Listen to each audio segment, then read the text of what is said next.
we'll get started because we know that you have another meeting you need to get to by 7, so we want to respect your scheduling. I hear you.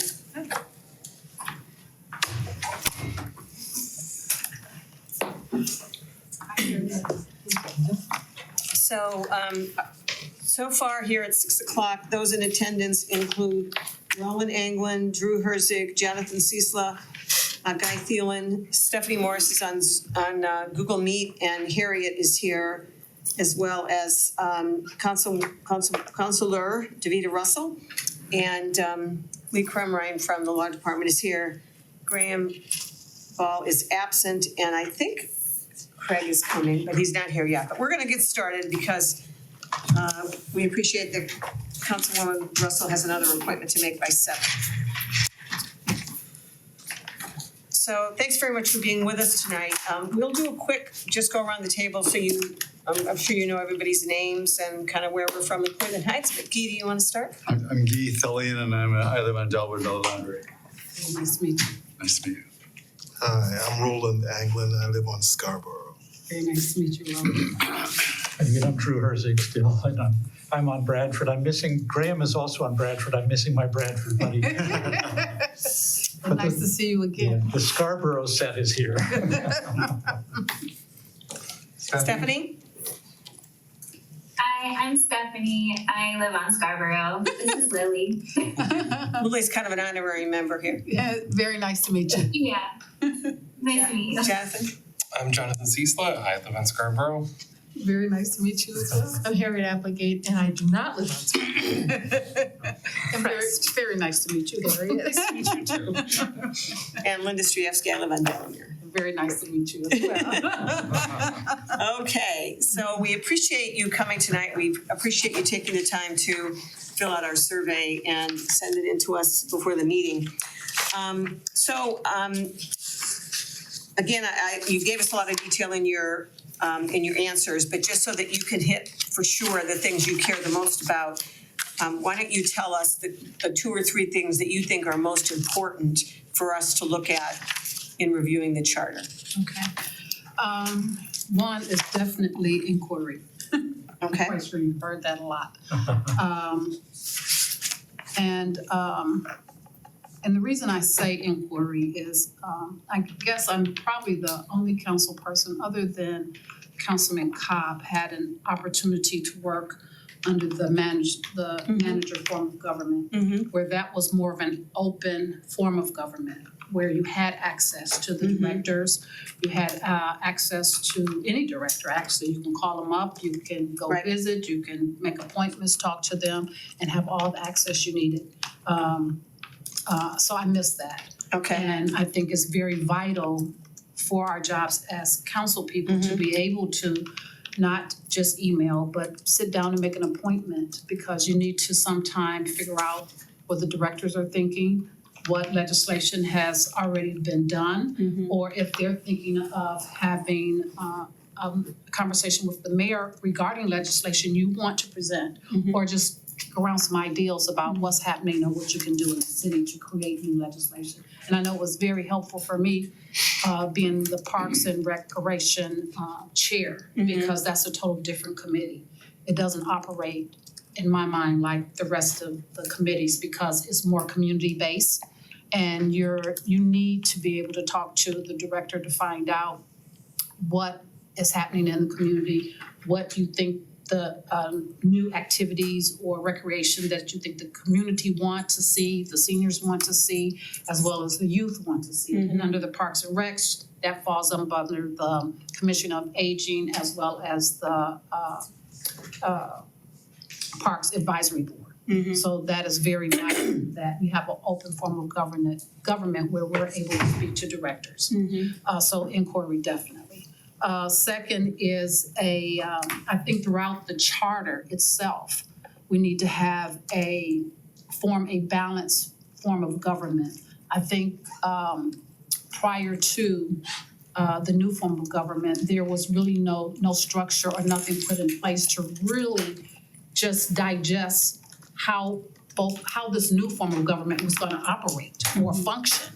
And there are some things that's missing that keeps it from being balanced, So you're referring to the changes that were made through the ballot initiative, not doing everything that needed to be done? Correct, correct. And so it's a lot of things that council, my belief is that council and the administrative form of government should be balanced, equal but separate, but get along and work together. We can't be handicapped by the administrative side of government, and the administrative side can't be handicapped by the council side of government. For example, if we need this room for whatever reason, if the administration feels like that he can't accommodate our wishes based on staff or timing, then we can't do our job. So that means we are hindered because we can't physically do our job the way we want to do it as council. So to me, we need a balanced structure when it comes all the way down, how we operate with each other and how we communicate, and what is clearly a clearer definition of council's roles and duties and the new administration's roles and duties. Those are two very important things. Well, thank you, that's very helpful. So I guess I'm interested in your comments about the way that things worked under the city manager form of government and how different it was in terms of city council members having access. Under the procedure that's in place now, so there was a memorandum of understanding phase, which is no longer in effect. And now, as I understand it, members of city council can submit a request for information. And if they don't get a response, they're supposed to let the mayor know that they're not getting a response. But is that working for you in terms of getting you information or getting you the access you need to have a discussion or a phone call or a meeting with the director? So I'm going to only speak for me and how I've been, I guess, how I view it and how I've been treated as a council person. When we first started under this new form of government, things were pretty open, where I was able to, Joe McCray was the director at the time. For maybe a month, I was able to communicate with him, talk to him, and we actually had a meeting with the mayor, and I expressed that that committee works totally different than the other committees, and that I would like to be able to talk to him, be able to, reach out to him. It was no problem for a month. Later, Joe McCray came to me and says, we're not allowed to speak to you or talk to you at all.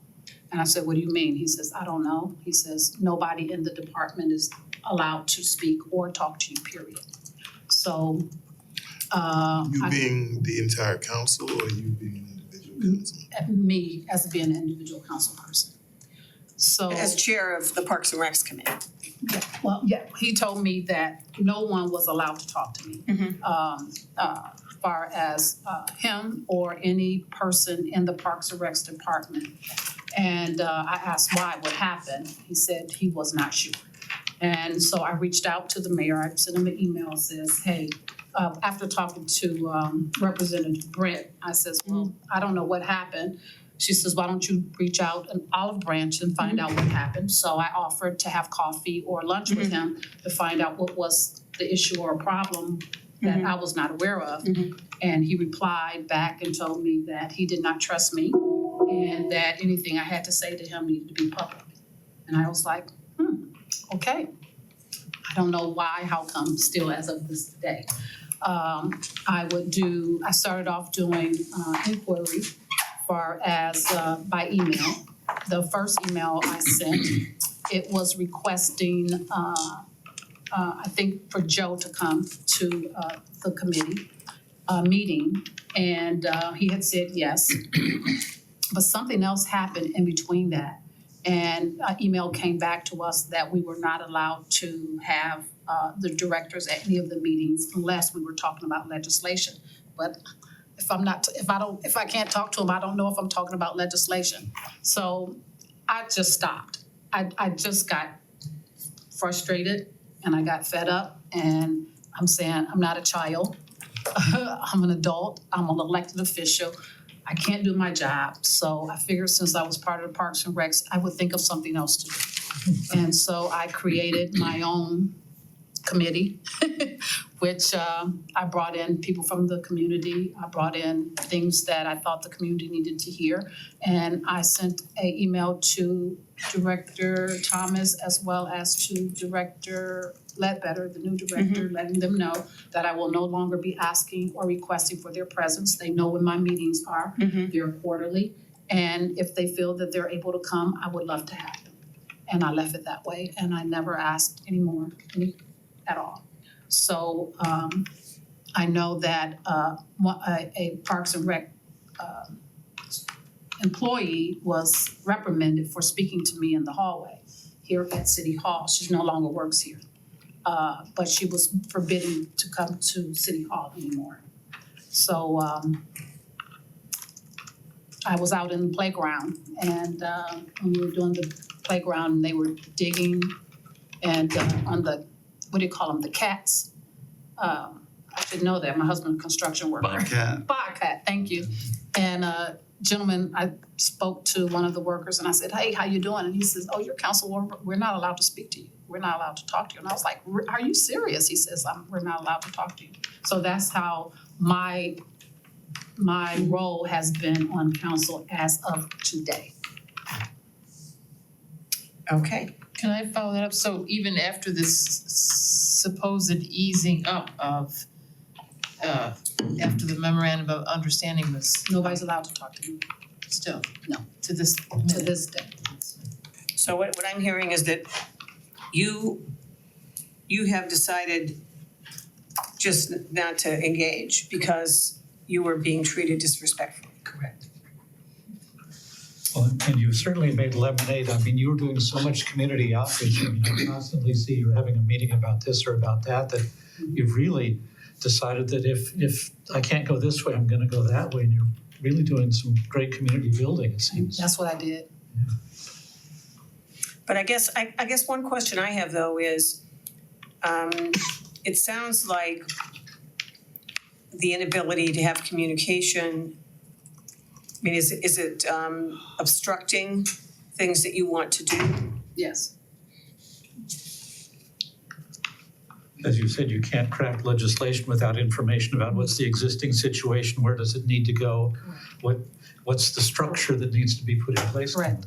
So when I started on the Parks and Recreation, I was the first council person who ever engaged in the Parks and Recreation, period. Out of other council people, no one had ever had a meeting, no one had ever engaged. They had a commission on aging, but it was not really functioning and they did not have any bylaws. Same with the Parks and Recs Advisory Board. So when I came on and Jason appointed me to the Parks and Recs, and I realized everybody was having meetings, and they told me like, well, nobody have meetings at Parks and Recs. I'm like, everybody's not having a meeting. I'm not having one. I'm gonna have a meeting too. So I met with Tanisha allowed me to meet with Joe, and she told Joe whatever Councilwoman Russell needed, whatever she wanted, feel free. Whatever, if it's something you feel that I need to know about, just call me and let me know, and we can discuss it and move forward. But it was never, never had to email him. I never had to do anything. I actually met with him the first time. We set a schedule where we determined that our meetings would be quarterly. We would do one in the morning, one in the evening, because that involves the seniors. And we wanted to make sure that the seniors wanted to be able to participate and be involved, so we didn't want them coming in the evenings. So we alternated those meetings quarterly based on the recreation calendar for our summer, fall, and spring. And so we would meet right before COVID. We would meet, we'd sit down, and he says, well, Davida, these are some of the problems we're having with the recreation center. We're not getting enough people to come in. And I said, well, have you thought about doing a pass, like a free pass or a welcome pass? If someone from the community brings someone in, they can have a welcome bag and somebody show them around. But he's like, Sort of wow. a test membership. Yes. And he's like, oh, well, those are good ideas. I talked about, having, within Cleveland Heights, we have no type of Christmas or holiday celebration with lights or anything within our city. I says, well, you know, the community center is a really nice venue where we could actually light that up just like we do at Neela Park and have a drive-through, have some caroling, have some hot chocolate. He was like, oh, wow, that's a good idea. We were talking about the splash pad at the same time. And so we made meetings where we sat down and we brainstormed on things that we could do and bring to the community to enhance the community. But after he was shut down from speaking to me or talking to me, all of that kind of subsided. And those are my experiences. That's nothing that I'm hearing. I'm telling you, this is directly has happened. So I'm wondering, I know that you've only had your new position as Vice President of Council for a couple weeks now, but during the meeting you had with the mayor, you just had one so far? Correct. Did this issue of access come up? Not yet. Basically,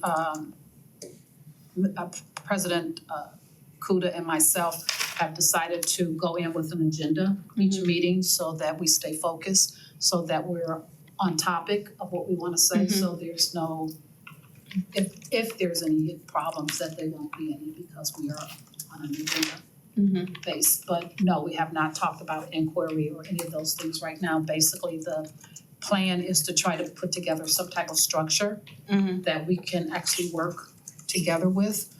As far as rules for council, we don't have them. People say we do have them, but we don't operate up under whatever was in the past. We don't have a flow of, a legislative flow that everybody understands. Some people's legislation comes up like this, and some people's legislation is stalemated and waits 3 or 4 months before it comes forward.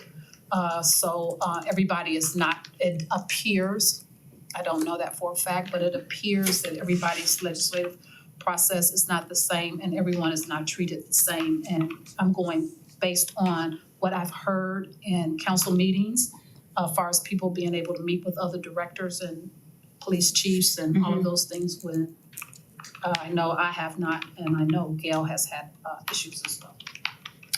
Yeah, so this is one of the things that we've heard sort of differing perspectives from members of council as to whether they get feedback from their requests, whether they have meetings or not, whether they have access that other people don't have.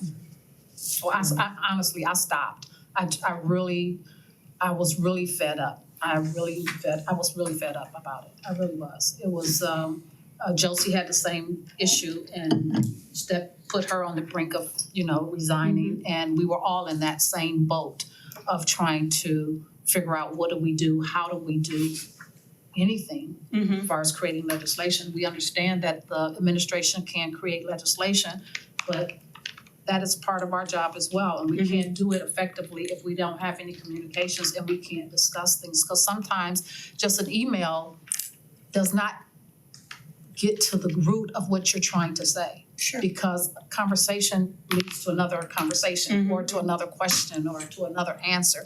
And you want to be able to engage in that to be able to fully do your job properly. And at this point, I felt I couldn't do my job. So I just created things that I felt that fell within Parks and Recreation and operated that way.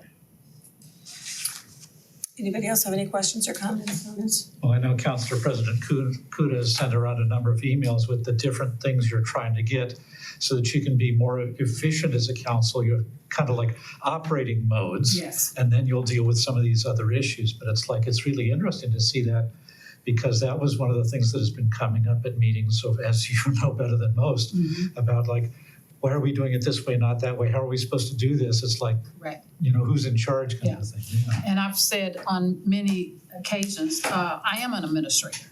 I've been an administrator for almost 40 years. I've operated and ran the union for a local with 300 people where I hired and fired and actually was an administrator. I didn't drive. I actually ran the union.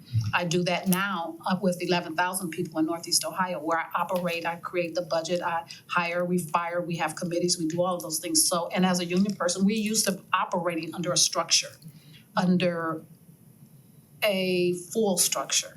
And so I like to know what I'm supposed to be doing and when I'm supposed to be doing it and how I'm supposed to be doing it. I like to stay in my lane. And when I don't know from time to time or meeting to meeting what I'm supposed to be doing or what lane I'm supposed to be in, it makes it very frustrating and difficult. Because unions are all about structure, I mean, about other things, but structure is so important to their efficacy. It's like if you don't have the structure, you don't have the power. Correct. And it's a hierarchy, it's a chain of command that we have to go through when we do grievances or whatever we do, it's a chain of command we have to follow when we go through. So I'm used to that.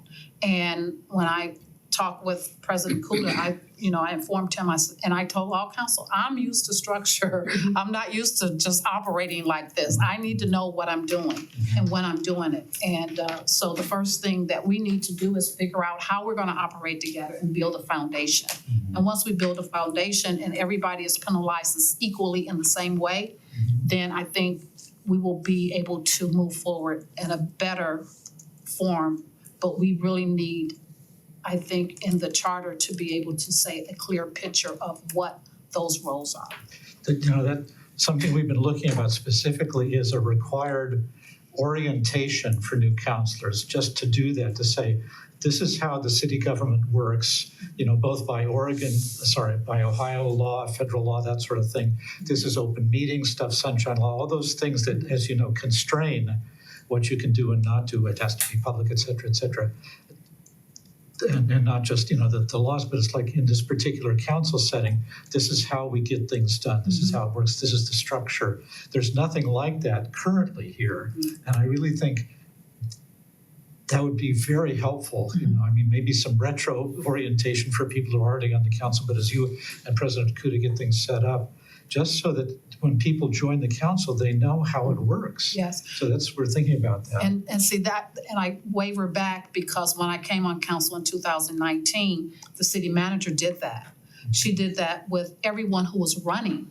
Whoa. She didn't do that just with the elected people. She brought everybody who was running in 2019, and she brought them into the council chambers. And she did a whole presentation on every department and what everybody's role was, so that you knew if you won, what you were getting into. And if you saw all of this, if you wanted to back out, you had opportunity. Yeah.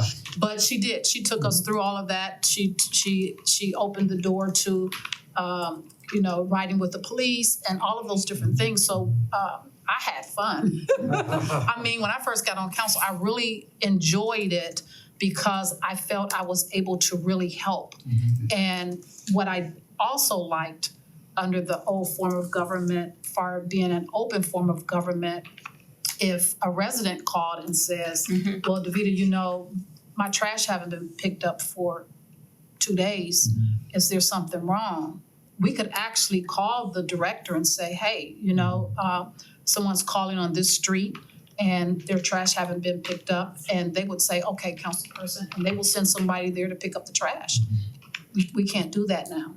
And I think that's what a lot of the residents are missing, because they had that form of government for so long where you could go to your council person and say, I may not have access to email, I may not have this, but I just want to call my council person and let you know this is going on. And as a bus driver, I would drive the streets on my break and I would take pictures of the garbage or whatever, and I would call and say, hey, could you all make sure you get this up? Because in the Noble area, it's vacant enough. You didn't need the extra garbage, So I was, call and I would say, could someone pick it up? And it was no problem. Whatever you needed, council person, we would pick it up for you, whatever. But we're not allowed to do any of those things now, and the residents don't understand that. We cannot call any director and ask the director to do anything at all, period. So the orientation you found very valuable, so you'd be in favor of a similar orientation? Oh, yes, definitely. And I think it should happen not only with people who are newly elected, once people have declared they're running, because it's an eye-opener for those people who are running and may have an opportunity to say, well, you know what, I don't want to go any further, because then they get a chance to see what is all entailed of being a council person. and again, sorry I'm doing so much time, but that leads to another question. We're looking at, should we have the city divided into wards that some people can run just in a ward and other people will be elected at large so that the different wards can feel like they've got a more personal representation on the council? Do you have any thoughts on that? I'm mixed, and I'm gonna tell you why. Maybe under the old form of government, I would have said yes. Under the new form of government, I'm not sure, because the way I feel I've been treated, if I was a ward council person, and what would happen in my ward if I'm not getting anything and somebody else is in another ward is getting everything? So that could, that makes me figure like, Yeah. if you're able to get access to a lot of things, you could be a great council person and do great things in your wards, but if you're not getting access and no one's communicating with you, you are not able to do anything, then your ward can look like you're absolutely doing anything. Yeah, that where some people said that they're concerned about setting up competition between wards, particularly if some ward councilors would be marginalized, that would really mess things up. So I'm just not, I don't know. I'm feeling of how I feel now and how helpless I feel now. And if I was a council person over a ward, I would feel helpless because I wouldn't have the tools I need to be an effective council person. I have a two-part question. It seems like you have outlined 4 different big issues. The first was the inquiry, lack of access to directors. Second, balance of power, the council and the administration, executive branch should have separate but equal powers. But then the other 2 that you have talked at some length about are the unequal treatment of council members in the administration and also the lack of structure.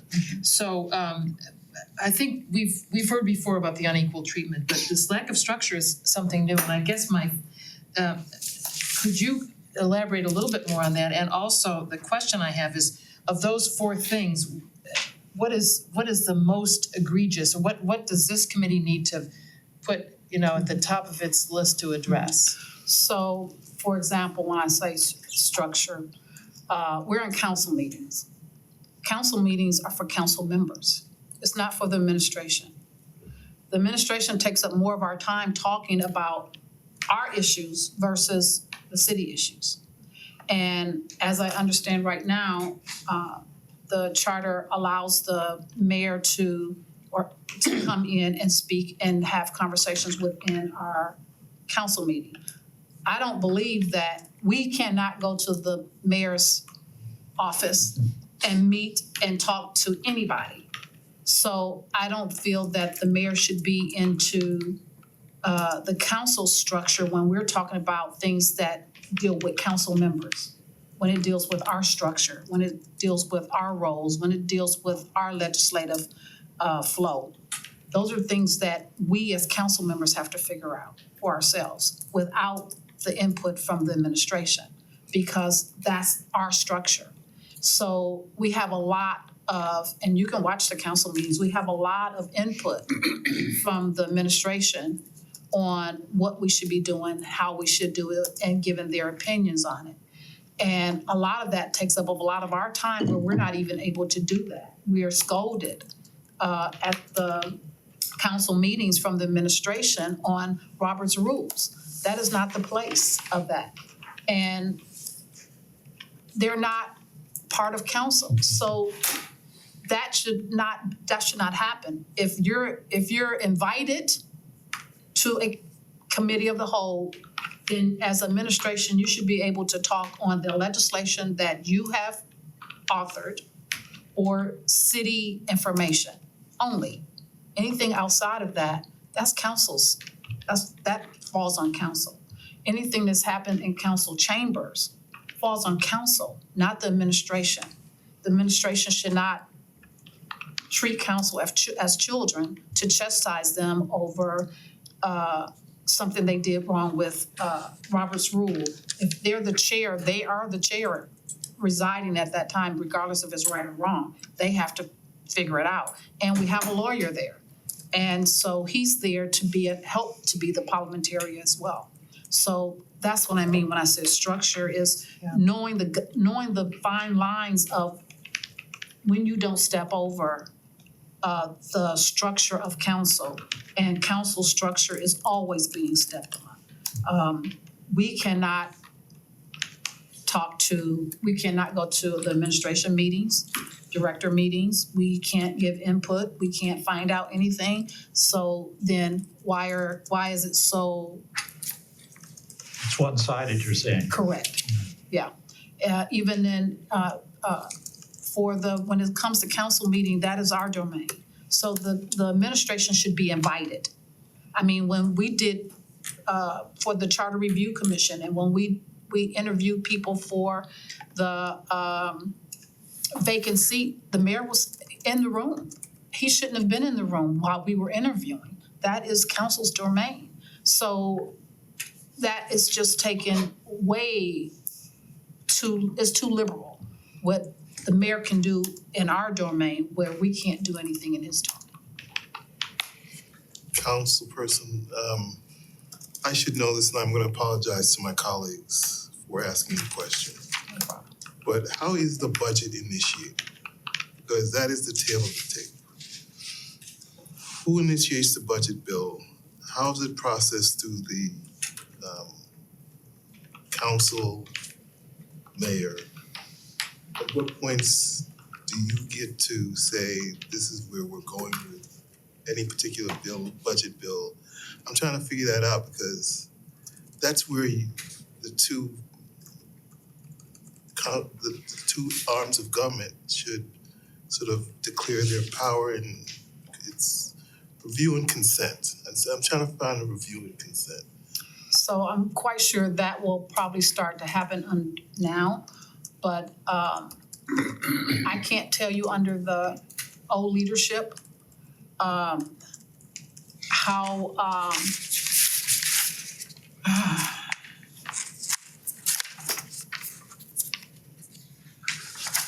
the old leadership did things differently than I think I would do things. What, by old leader, you mean before this last election or city manager? No, under this new council. Okay. Under the new council president and vice president. I believe their thought process as far as how government should operate was totally different than the way I think government should operate. And I've worked under government all my life, under a county commissioner with Jimmy DeMora and all three commissioners. I've worked under a county board of developmental disabilities. I've worked under the new county executive, and I've worked a little bit under the city manager, now under this management form of government. And as I said, I've been an administrator for 40-something years. And I don't believe that you take powers from either. I believe, and people hate, even the council people hate that check and balance, but you have to have a check and balance within government that stops corruption, that stops a default of a city. It stops a lot of different things that people hide behind when you don't have transparency and openness. And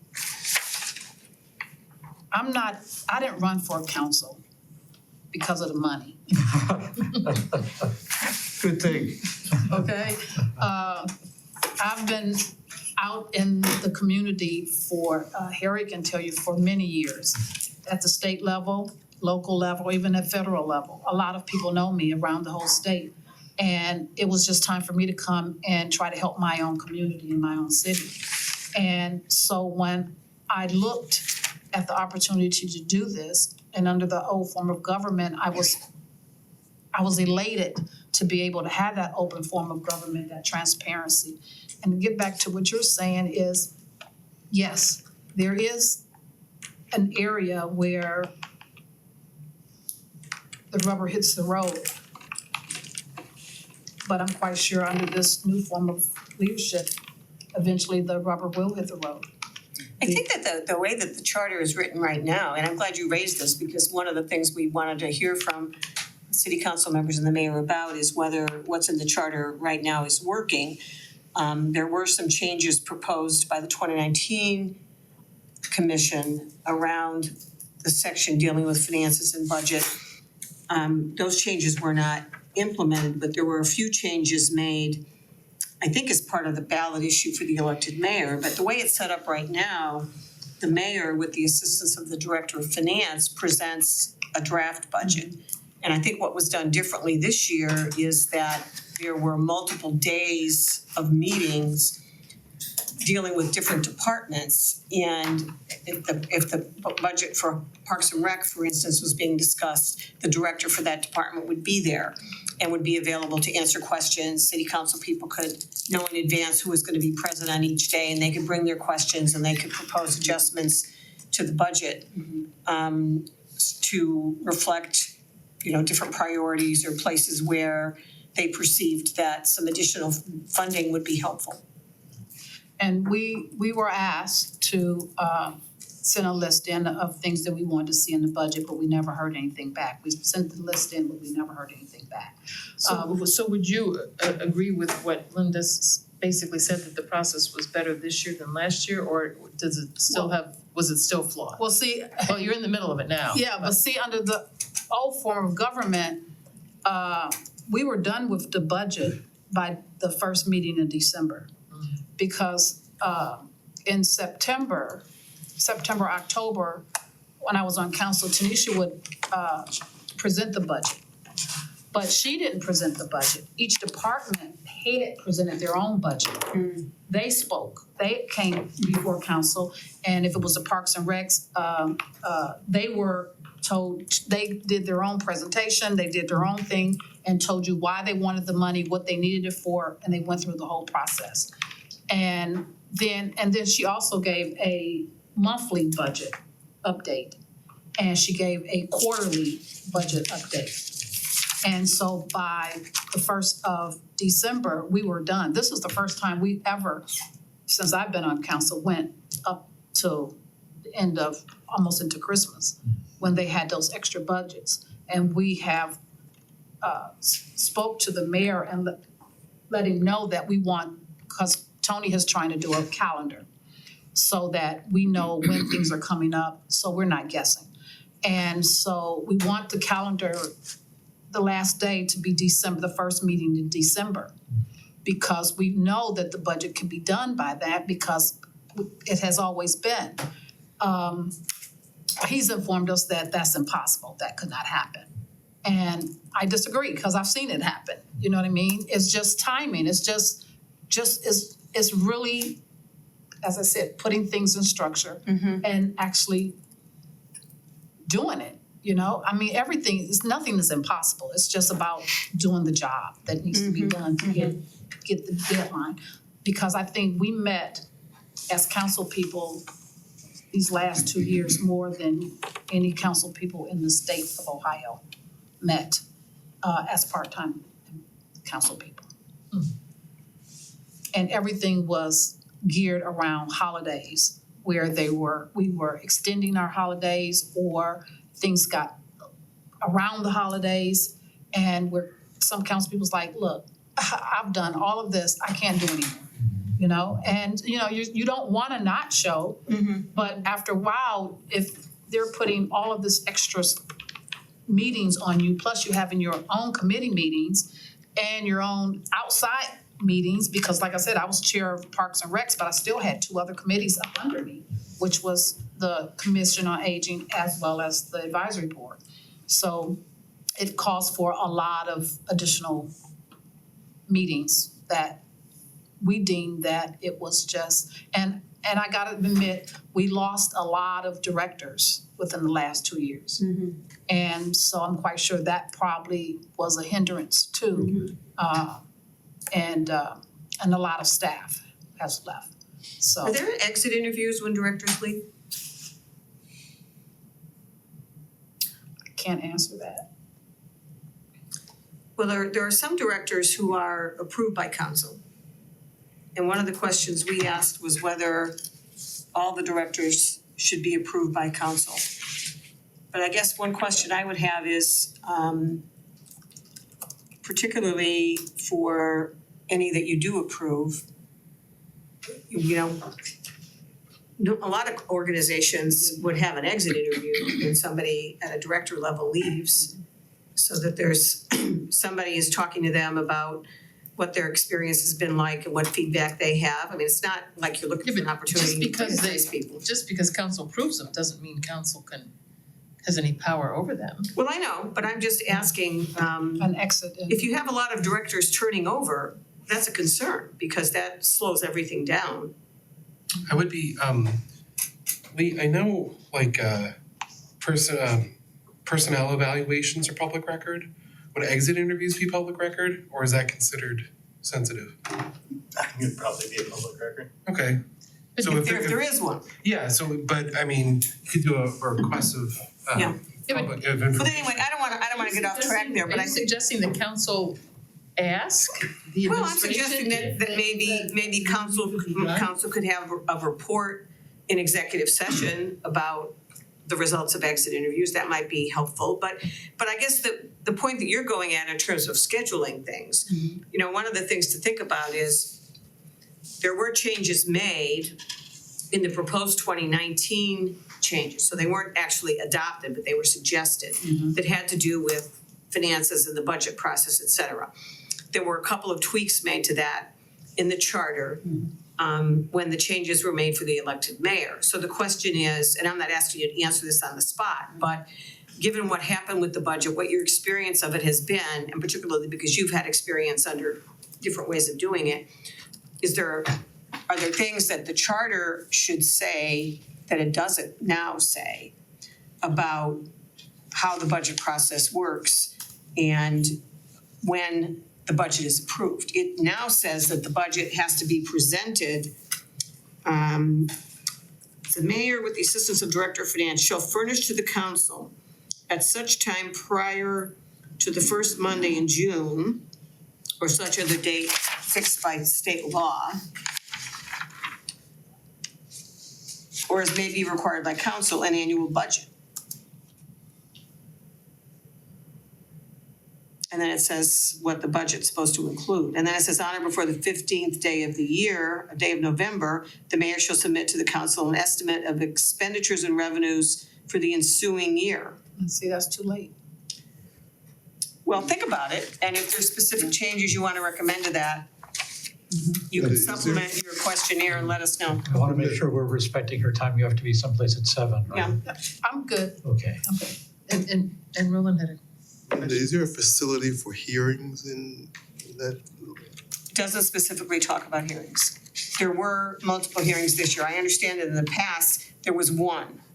But this time there were 4 or 5 What do you mean hearing? budget hearings. Well, Tanisha, actually what she did was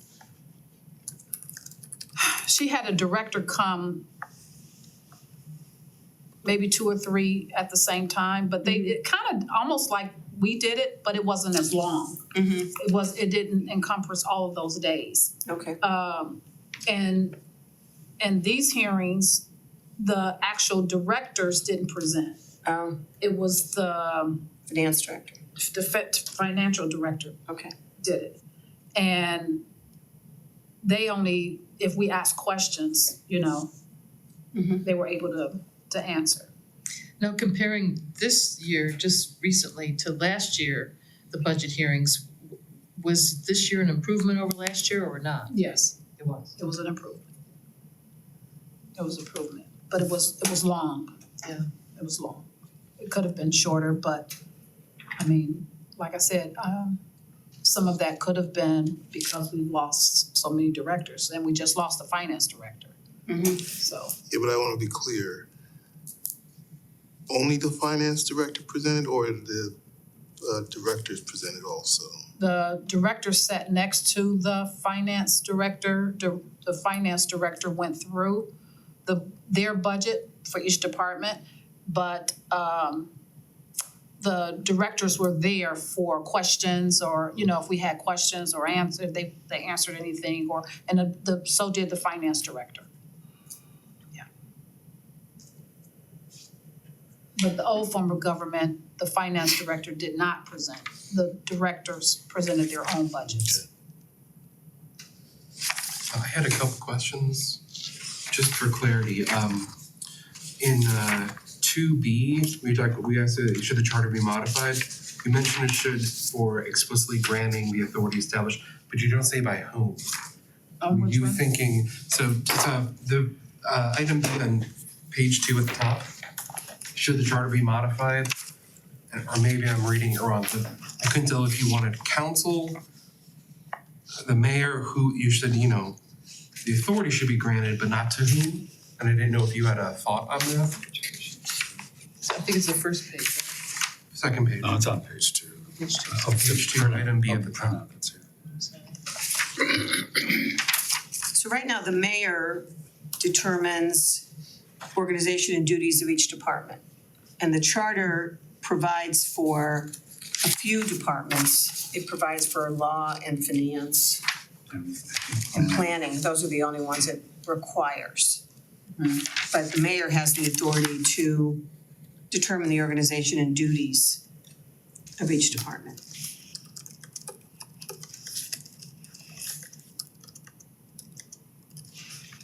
I think in that, I was looking for structure, so that if we were aware of what each department did, the mayor should still be in authority of those departments.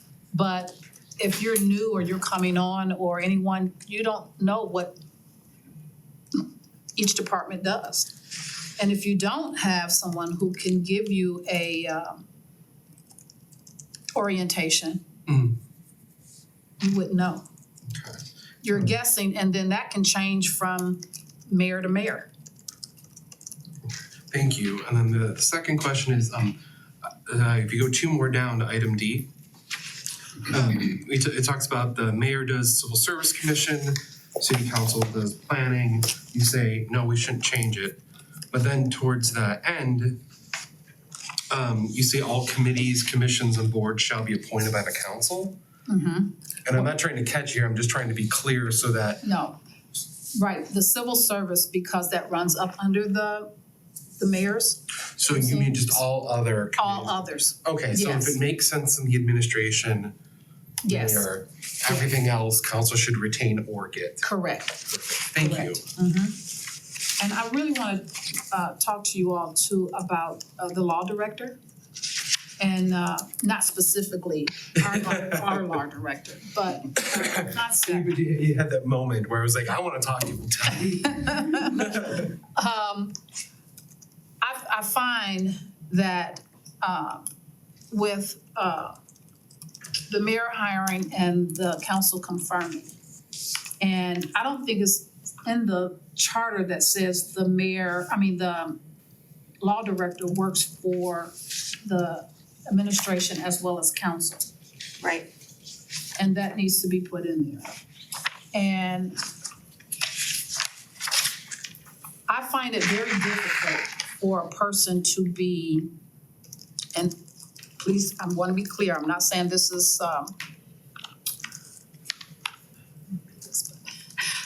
Just go ahead. a person can't be neutral in their bias when they're dealing with legislation if they're hired and fired by one person. So if you're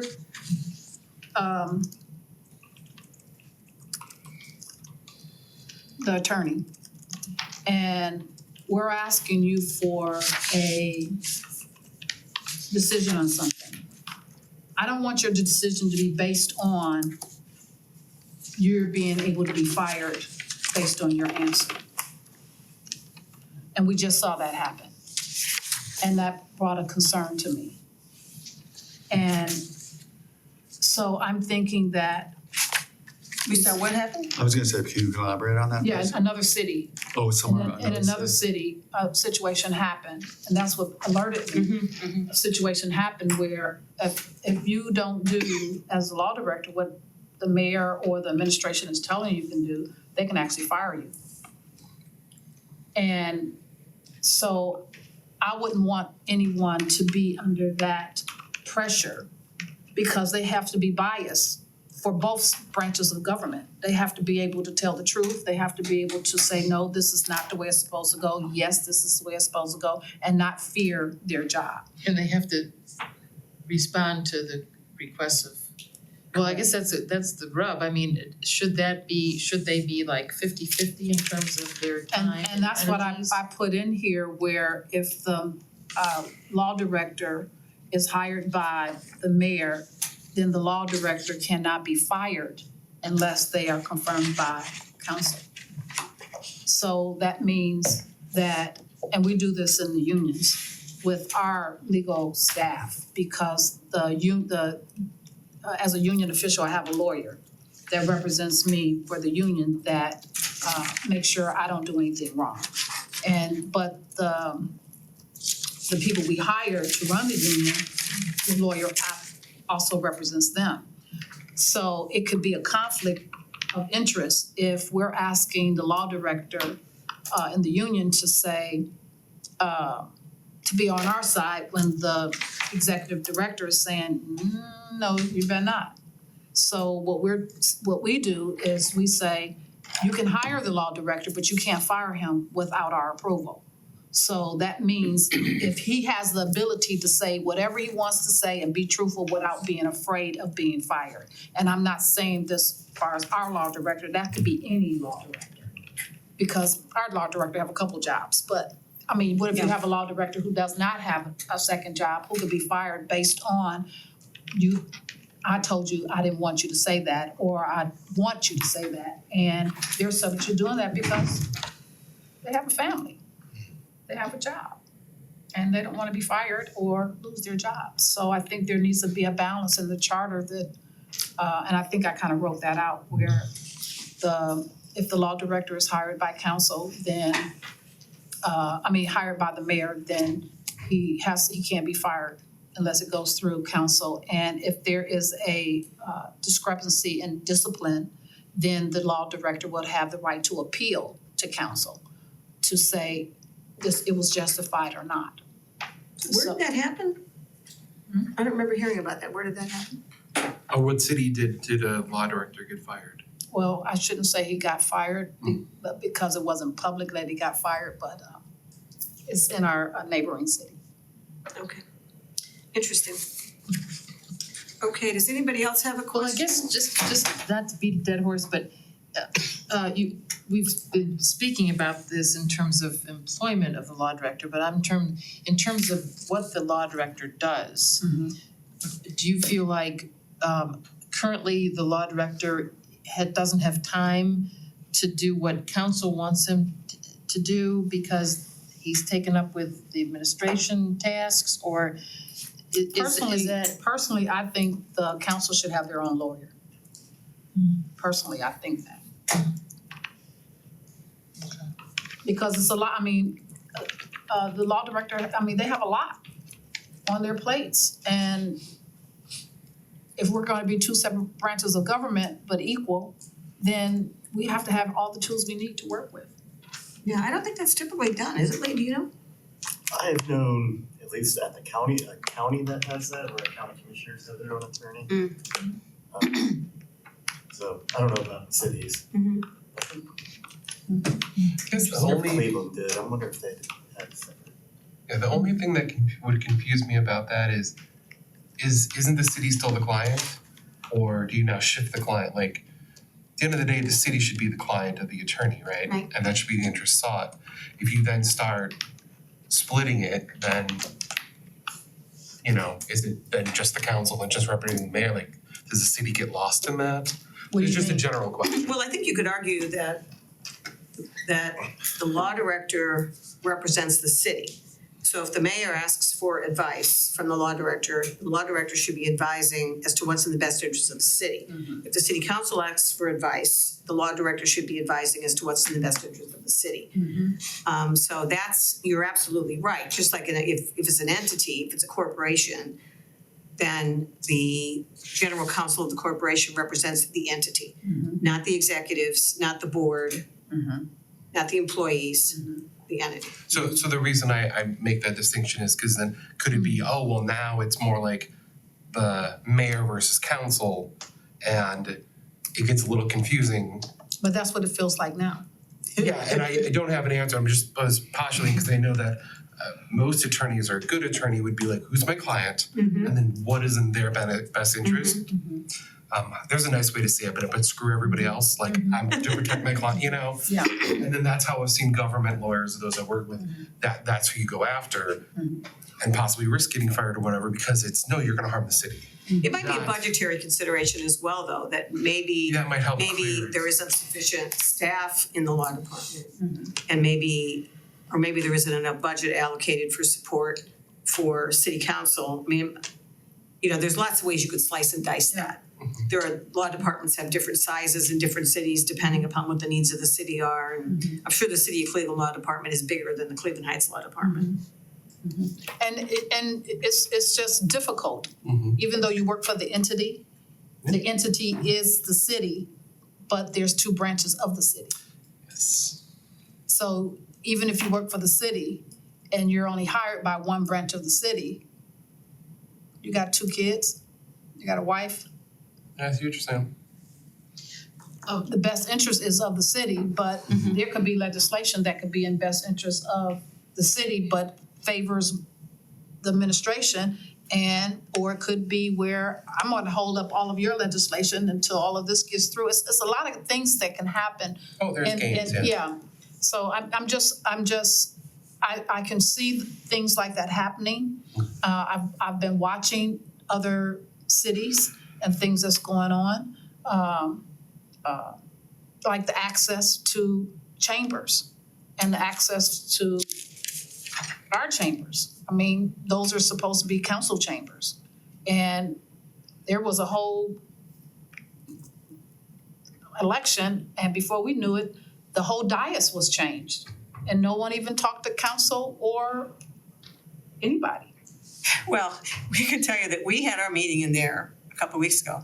We didn't like the layout at all because we couldn't see each other. We can't. If you're sitting up on the dais, you can't see the other members of council, and that doesn't seem to facilitate good communication among members of council. Correct. I mean, you wanna have something so that you're facing the residents, but it also would be nice if you could see each other. It Correct. drove us crazy to meet there.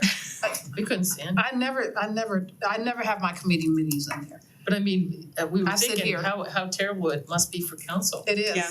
Because We if, had not thought about it before because we hadn't Yeah. experienced it. yeah, and then if you notice, they put Addie in the corner in the table. Under the old administration, there was 3 seats there where the mayor and the law director is. That was tore out and changed before we even came in. Okay, No one even talked to council about it. okay. So if there's council's chambers, then council should be making the decisions of what happens in that chamber. That's something else I just saw in another city. And actually, that whole room needs to be reconfigured where the chambers is on the long wall looking as people are coming in the door because it gives you more room to circle. And, yeah. But if the administration is in charge of the whole building, that limits us from being able to do our job if at any given time the administration said you cannot have access. All right, so that goes to another point you made about having meetings, like having an office. Correct. So right now, city council people don't have office space in the building. We have nothing. Everything is at our home. Do you know if there is unused space in the building that could be used for city council offices? I don't know. I don't know. Most we don't- committee meetings are in here, right?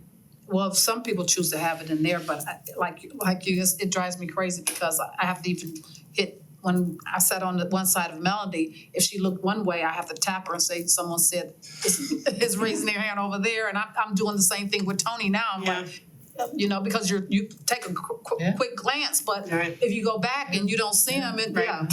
So I just choose to have everything here. It's just more intimate. And I presume you don't have staff. Oh, no, Yeah. just the clerk. I just want to make sure. We have nothing. So if you just want a simple research done, Nothing. Nothing. There's a budget for consultants, but that seems a little cumbersome. If you need some research done. It would depend on what the subject was, but you're not gonna go out and hire a consultant to do 3 or 4 hours worth of Simple checking Google into stuff. something. Like if you wanted to see, for example, if you wanted to see for short-term rentals, what are other communities in the county doing? Yeah. You don't have anybody to do a survey for you and say, tell me what these 10 cities are doing.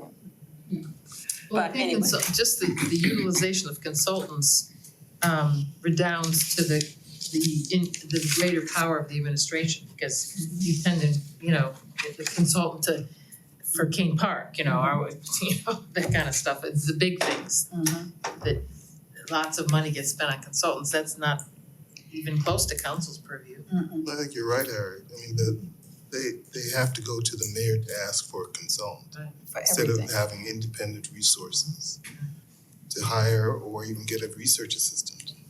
Well, how does that work if they wanted to hire a consultant? Just if city council wanted to hire a consultant for some purpose, let's say the chair of the housing committee wanted to hire a consultant, who picks the consultant and negotiates the terms? It's a good question, Alan. Well, Didn't we- we that basically happened to hire, us. didn't we basically hire a consultant as a facilitator? Yeah. We did, So wouldn't they just follow the exact same process? yeah, so in that case, We made some recommendations. we made recommendations and they chose one of our recommendations and I think the law department negotiated contract, but I'm not sure. We at least reviewed it. Yeah, I mean, we certainly did. Cause my guess would be then somebody in council would go to themselves with a proposition of a firm or this or that, you guys would pass it, review, That's right. They made the council's budget so small, it would be hard to function. You would almost have to, every time you need something, you would almost have to go back and adjust the budget versus, and I was trying to get them to think broadly, but everybody wanted to minute every little dime. And it's very hard to do that when you are trying to create a structure and you have no idea what you need for that. So you don't have a budget for consultants now? We have a slight budget, but what I'm saying is the budget that we have now is very minute. Do you know how much? Oh, not off the top of my head. Maybe oh, we 7,000? failed, darn. 7,000, maybe 7,000. Cause I think we were told in connection with the facilitator that there was maybe a $30,000 budget for outside counsel. Don't quote me. But I don't know because if that I didn't even, limited us. I didn't No, it's think- okay, I'm not trying to blindside you No, with this, I'm just curious. It's just that when if we're going to be two separate branches of government, there are some essential things that council will need. And they would have to do it on their own. They should not have to be every whim, everything we do now, we are subject to the approval of the administration, and that shouldn't be if we're supposed to be separate. It sounds like under the city council, under the manager, everybody was sharing a box of pens. Now, because the charter's not clear, it's who does the box belong to? And if you need a pen, what do you do? So the idea of clearing that up, which is again, well, we know, like, okay, you're gonna need this, you're gonna need that, so that you guys can handle yourselves. I mean, cause it was even weird, I even talked about training. I said, council people should have training. The municipal league have training in-state and out-of-state. The old council president said you shouldn't go out-of-state for training. I've never heard of such. It is a Ohio council training or training that moves from different states twice a year. How do you not enhance your own city if you don't get things from other states or other cities as a broader view? I don't understand it. And that's how we learn as union people, I mean, I just went to a civil rights conference. It was over 2,000 people there from all different areas of the state. But we talked about what was happening in civil rights in different countries, different states. You bring that back to your respective states and cities, and you work on those issues. How do we keep ourselves in a box? And then everybody was against it, and then the mayor just went to Washington DC for a mayor's conference. Okay, come on. You can't have a dumb council, an uneducated council, and put everything into the administrative side. And if that's the purpose of it, we're going down the wrong. So, Davina, you said you brought up the training issue. Is there a budget for training for council now? Or did that They put one in for just in the city, just in the state. You can't go anywhere else.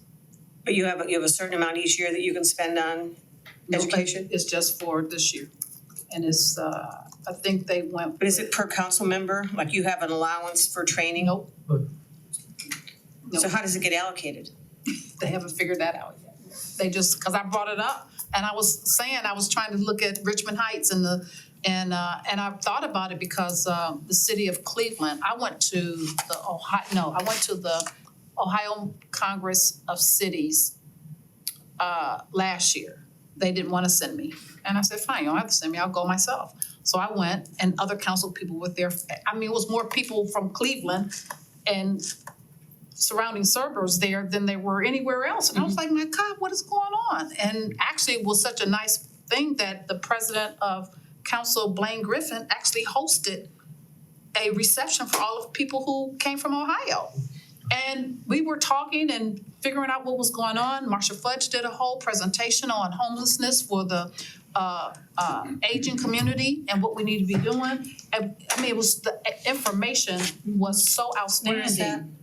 It was in Washington DC, and the White House had a director from every branch there to give a spiel on what was going on and what we needed to do. And you had calling times where you can make an appointment to go talk with each one of these people in person. So who sponsored that? The municipal leads, Ohio Municipal Council leads. So the Ohio Municipal League had the meeting in DC? Yes. They have a state one, and Okay. then they move around twice a year. Okay.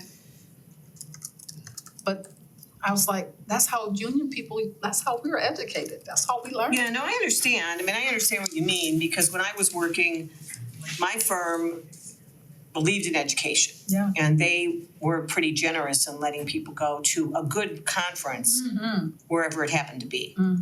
You know, not like every other week. Right, no. You could go to a good conference if it happened to be out of state, that didn't matter. You go where you get the best value for your CLE time. And then you come back and you share And you share with your it. colleagues. Yes, and you have a report on whatever happened, whatever, but I when I came back, I was like, golly, if all 7 of us would have went, we could have broke up into different departments. It had housing, they had cyber stuff. I mean, I get excited about just training and education and things like that. That's gonna help me do my job better.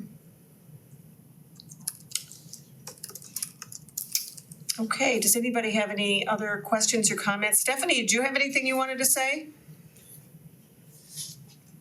Anybody else have any questions or comments for? You have anything you wanna ask or say? Okay, No, sorry, I'm here, I'm just helping with bedtime and It's working okay. out, so. it's okay, yeah.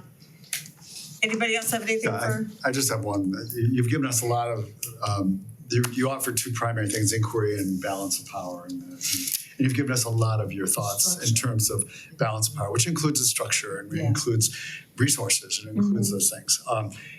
My question would only be is, as we put our heads together and try to address this, you're one who has a lot of interest in this, you've given a lot of thought to it. Can we turn to you just as another resource perhaps to say, I know you're part-time and you have a lot of things to do, but you seem to have more, you've given more attention to it than others. So I appreciate all that you've given us. It's very important, and I just want to make sure that you're available, if possible, you're available, Yes. so we can talk again. Yes, I really want Cleveland Heights to get set on the right foot and the right footing. And I think a lot of it will be if everybody understands their role and everybody understands it's not one side gets everything and the other side gets nothing. It's a balance, and the administration and the legislative branch has to get along, and we have to cooperate with each other, but we can't do that if we can't talk to each other.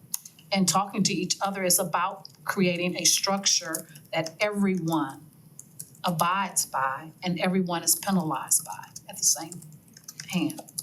And I think that will help with some of the struggles we have had, but it's gonna take a minute and it's gonna take some help from you all to help bring us to the end of that road. So thank you very much. We've been told by some people that they believe that the constraints on access arose because at least some people on council were asking for too much. They were asking for too much information, they were asking for too much director or staff time at meetings, and that led to this sort of shutdown, I think is a good term to use, of the access. So I'm just wondering what your perspective is on that in terms of balancing those interests. I mean, obviously, directors have to have time to do their jobs, the staff has to have time to do their jobs, but that's what we've been told is the reason why that happened. But we obviously don't know. We get all of our information fourth hand or fifth hand. Right. Like me. I can't tell you what happened because I heard that. Yeah. And I'm not so sure if people took it out of context. For the simple fact, I truly believe what took place, and I wasn't there and I wasn't around because I didn't do any of those things, and I don't know why the shutdown happened to me. So I believe that under the old form of government, going into the new form of government, people were used to the old form of government. And I believe they felt that they could talk or, now meet with someone, and it was no structure put in place. Okay. It was nothing said that you couldn't do anything. Nobody said anything. And so all of a sudden, this wall comes down. Yeah. But what I don't understand, period, is under the old form of government, people still had their jobs to do. Right. And people were able to meet with you, talk with you, make appointments with you. If they were able to meet with you, they could. If they didn't, you just say, what is appointment? My thing is this, we have directors. And directors get paid directors' money to be a director and to have some say over their department and some type of authority. And a director knows, if I'm talking to Harriet about something that's going on in the city, Harriet knows from the conversation if she needs to report that to her top person. She knows that. Right. That's her job. Right. And to stop the directors from doing their job, to me, that's a lack of trust. Because you should be able to trust any director to say, talk to any person you want to. If you think it's something that I need to have my attention on, make sure I'm aware of it. Make sure I'm in the loop. Or it's very easy to say, you know what, just let me know. I mean, even as an administrator myself. No, I understand what you mean.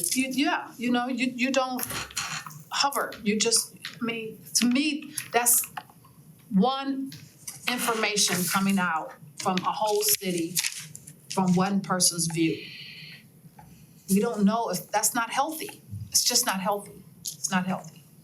Well, I appreciate your time and your insights. It's very valuable. Thank you. Thank you. Yes. Yeah, thank you very much. Thank you. I hope I didn't bore you. Oh, no. So make sure you get to your grandsons. Yeah. Well, I don't have far, so that's a good thing. But thank you so very much for hearing me out, and I Well, thanks. appreciate it. Thanks for all the work you put both into the survey answers and being here tonight. Oh, thank you. I just wanted to be as honest as possible and just give you my perspective and what has happened to me. Yeah, your clarity has been very helpful. Thanks. Thanks very much. All right, thank you all. Good evening. night. Drive carefully. All right.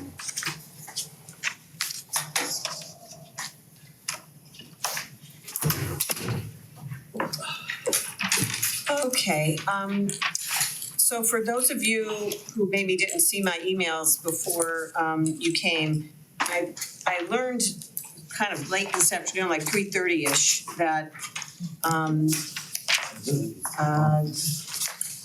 Councilor Maddox was not gonna be able to join us tonight, and I thought Davita wasn't gonna be able to join us, so I was surprised that she showed up. I thought that's Yeah, what that's your what you email said, I was surprised to see it. Yeah, well, because I got a bounce back saying she was out of town, and then she was able to get here. She drove in from Chicago, so it was nice of her to drive in to see us.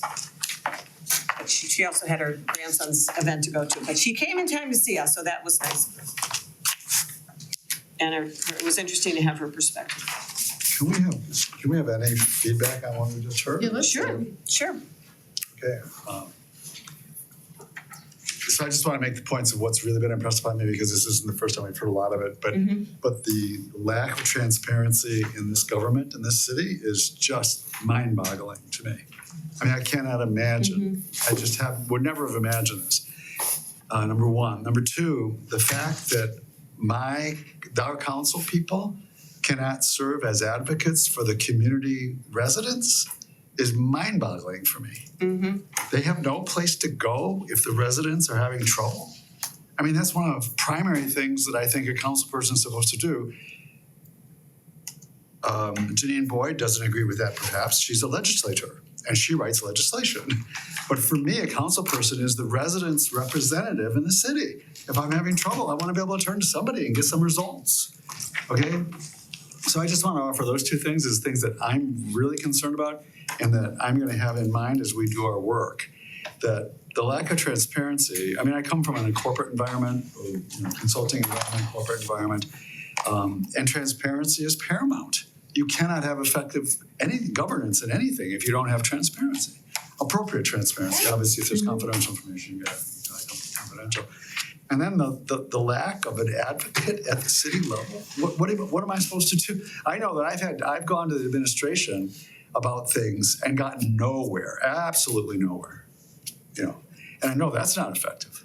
So I just want to offer that in response to what Davida has said to us. Well, I was struck, very struck by, I mean, the contrast with the previous form of government. And I had always thought that, and I think the citizenry found the council manager form of government totally opaque and totally unresponsive, completely 1,000% opaque and 1,000% unresponsive. And it was interesting to me that from a council perspective, that was not the case with the former form of government. And that's very, very interesting because I often reflect that, we went through all this rigmarole to get a new form of government and it seems to me that it's from a citizen's perspective, it's just like the old form, opaque and unresponsive. They don't return calls, and if they do, they say, that's not my problem. Basically, that's somebody else, and call this other. There's never an attempt to respond, and it's a cultural thing, I think, with the staff of the city. And maybe if enough of the old ones leave, there could be a new culture. But I was very struck by how many favorable things she said about the prior form of government and the city manager. But I think that was perhaps by contrast with the mayor more than anything else. But the orientation aspect was interesting. Yeah. Is there any reason to think Tanisha would be a good person to talk to about some of the structural issues? Well, she's got a job out of state now, Oh, so okay. she's.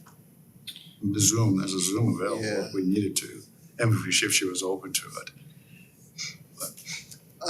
I'm still trying to understand structure. Is this to your point, city manager form of government, the council and the mayors are equidistant. And so they actually, I'm not surprised she said that. But with a mayor strong regime, it's different. And this seems to be a mayor strong regime. Yeah. But is that true in statute? That's what I don't understand. See, and my impression with what came out is the fact that all the referendum did was take a portion of language and pieces and plop it in. And there's so many gray areas and different pieces that didn't get sorted Okay. that and I'll give the mayor the benefit of the doubt for the moment, is if you go to the charter and it says, I can do X, Y, Z, okay, I'm gonna, X, Y, Z, and then yes, the council's left in the dust, or it's ambiguous. So it explains a lot of the fighting and the argument. At the same time, wow, that's about all I have to say. I'm just bowled over. But if you're saying that's a big problem. Yeah.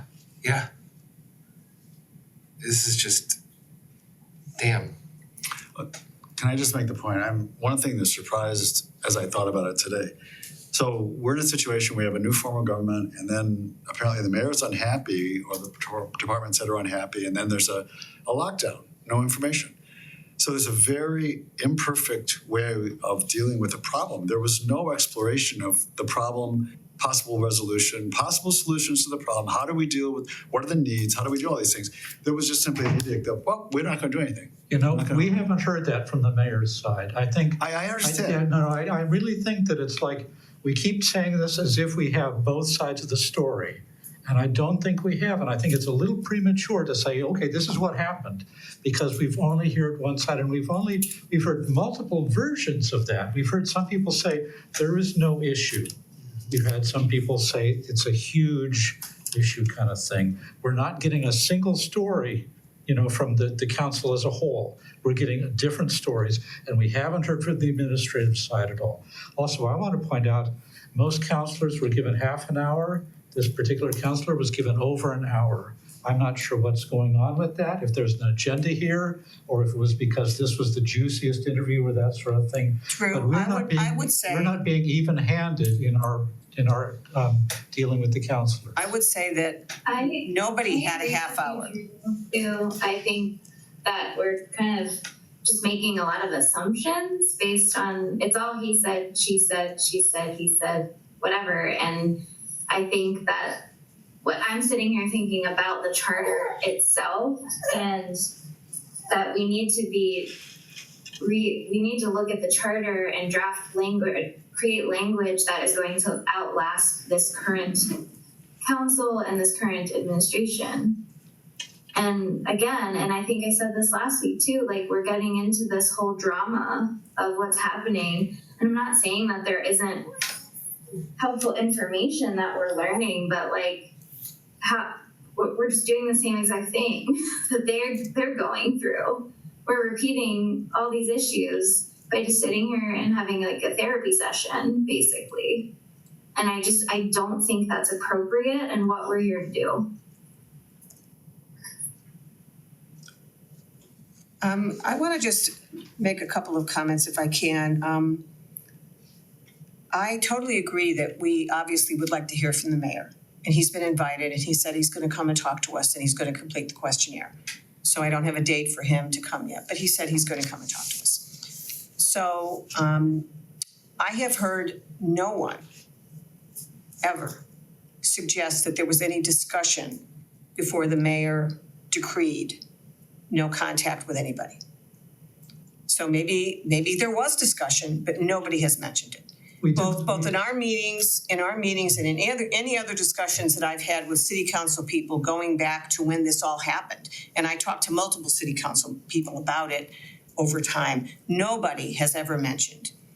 We had a discussion and this is where we ended up. And none of the counselors we interviewed were asked about, did you have a discussion with the mayor, except this particular counselor kind of thing, and we haven't. I'm not sure if Councilor Kuda was asked that question or not, but if you're saying we don't have any evidence of that, I want to say we didn't make any specific inquiries about that, particularly from the counselors who are not quite as hostile to the mayor. I don't think we asked Janine, I don't think we asked Melody, I don't think we asked Craig did you meet with the mayor before this supposed clampdown that some people are saying, I only heard about it, I didn't experience it, that sort of thing. We're creating an issue that again, it's like some people have made complaints and we're deciding that this is what happened. We don't know what happened because we haven't asked specific questions of everybody. I have talked with various people on city council about this, including Melody, including Tony, including Craig. And I've never had any inkling from any of them that there was dialogue with the mayor before his decision was reached. There was dialogue that led eventually to the memorandum of understanding arrangement. But that was after months had passed. Well, I'm You're sorry- right, we could follow up with people. Well, yes, We could ask exactly, people because I'm about it. sorry those questions weren't brought when we had them here present so that the whole commission could hear from your answers kind of thing. Because again, this is getting filtered through, and I have to say now, I really feel that some of the Cleveland Heights Dems who are on this committee have an agenda. I take issue with that because I have no agenda. Okay, I have no agenda. I would like to see a functioning city government. And I am agnostic as to who holds office. But I do agree that what we have right now is dysfunctional. But I don't really care who's sitting in those chairs.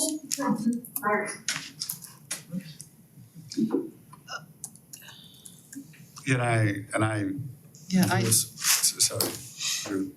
did you want to speak, Stephanie? Sorry, no, I Okay. apologize, I thought I was still muted, it must have bumped it. Okay, so, I mean, I'm the only other one from the Heights Dems, that, you know, I don't. who's present? Greg is. Yeah, I guess he is. Yeah, I don't think that's a fair statement. I really don't. I don't think it's a fair statement, and I take exception to that. All right. Can I see you're the only one from the Heights one? I'm sorry. Dems.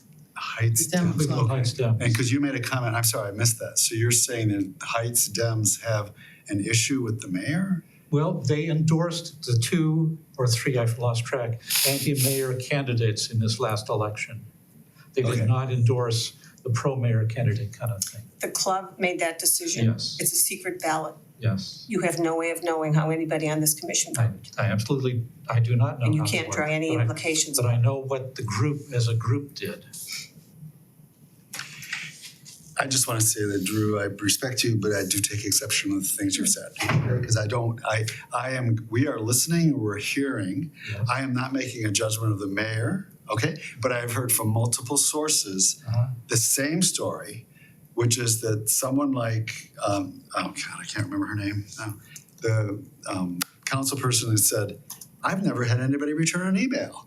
Now, to me, that's a fact. We had a human being coming to us. She's been here. She was here. She tells us her experience. I'm not concerned about whether or not that's true or not true because I know it's true for her. Okay? And as far as talking to the mayor, I was the one who last week said, we must talk to the mayor. All right? So I take exception to the idea that we're somehow judging the mayor and all. At the same time, I respect your opinion. You can have the opinion. You must have the opinion that you should have. All right? And then, having said that, I'm going to be really, I don't know what to say. I told you I have to leave at 7:30, and I'm sorry I have to Okay, leave at it's okay. 7:30. So I do have to excuse myself from the meeting at this point in time, That's okay. if you Could I will. just say one more thing? I think it's also true, Drew, that the people who don't have any problems with the way things are, there's not a lot of there's not much to say. Right. You know, like Janine told us, I Yes. got no problem, Yep. everything's fine. Yeah. Craig Cobb said essentially the same thing. Right. So if you don't have a problem, you have no reason to explain. But I mean, I think there is a slight structural difference between people who are okay with the way things are and people who are unhappy with Right. it. And so I think that's sort of inevitable. Sure, that makes sense, yeah, absolutely. Yeah, so some of the non-complainers who's pretty obviously, they were ready to leave. Right. Yeah. So again, excuse me. That's quite all right. That's quite all right. Yeah, I think also in terms of interpreting what happens as people having an agenda, the people who say they don't have an issue are allies of the mayor. And there is a problem when you have to be an ally of the mayor in order to have access to a director, I think, because everybody on city council should have equal access to city services. And again, that's an assumption that you're making based on what we've heard here, is that the allies have access and the opponents don't.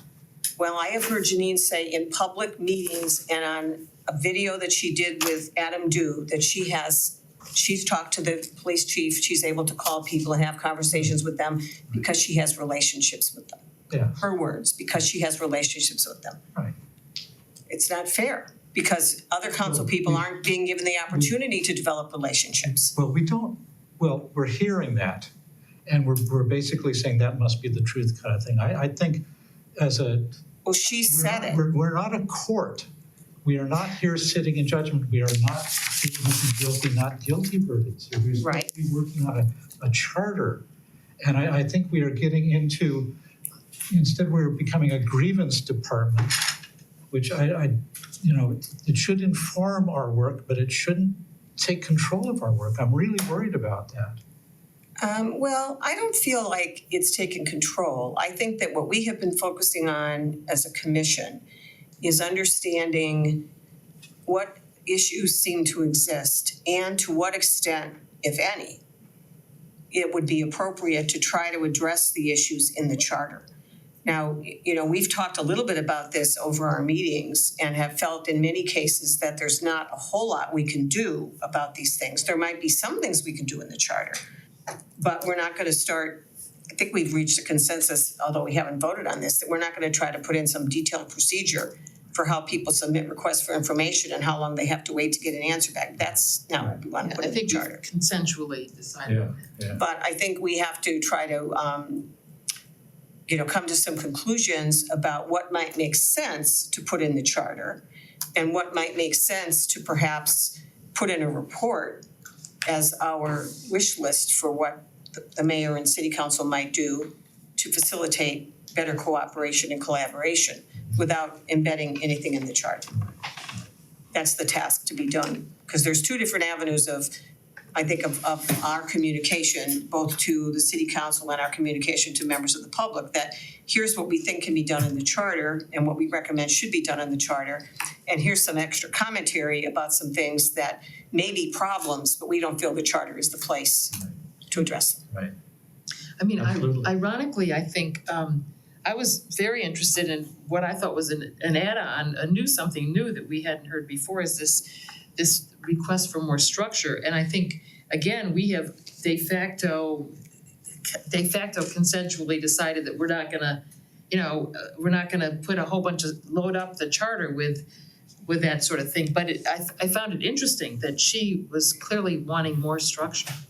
And maybe if we could, maybe the only way we could respond to that sort of request is the framework kind of structure that we might be able to provide. And that's a brand new idea for me. I mean, I had never thought that I had never identified that as an issue or a problem or even heard of it from anybody until she said so tonight. Well, and I still don't fully understand what she meant by structure. I don't either. And that, to me, is problematic because it seemed to me that what she was saying is this side has everything and we have nothing, and we need to redress that by some kind of structural means. Yeah. And that's a toughie, I really don't know what that means as far as charter language would go. No, yeah, I don't that either. kind of thing. So I do understand that, because this was an issue before, that the council needs to come up with their method, whether it's strictly Robert's rules, what their parliamentary procedure is, all that sort of stuff, because that was still kind of in limbo sort of a thing. That part of structure I get, but that's not charter language. That's, Right. yeah, unless we put in something about the council shall use as much as possible Robert's rules, something like that. We can give a general outline, but as far as how they are going to operate their interactions, Right. that has been an issue, and she seemed to indicate that that was part of it because she said Tony's trying to create this structure of how we're going to operate kind of thing. But beyond that, I got a little lost because it became a word that seemed to have all sorts of different meanings. Yeah. Well, if you look through her comments, she seemed to be suggesting in a number of different ways that she felt city council should have more control of city council meetings. That was one structural element that she came back to a few times in her submission. Right, and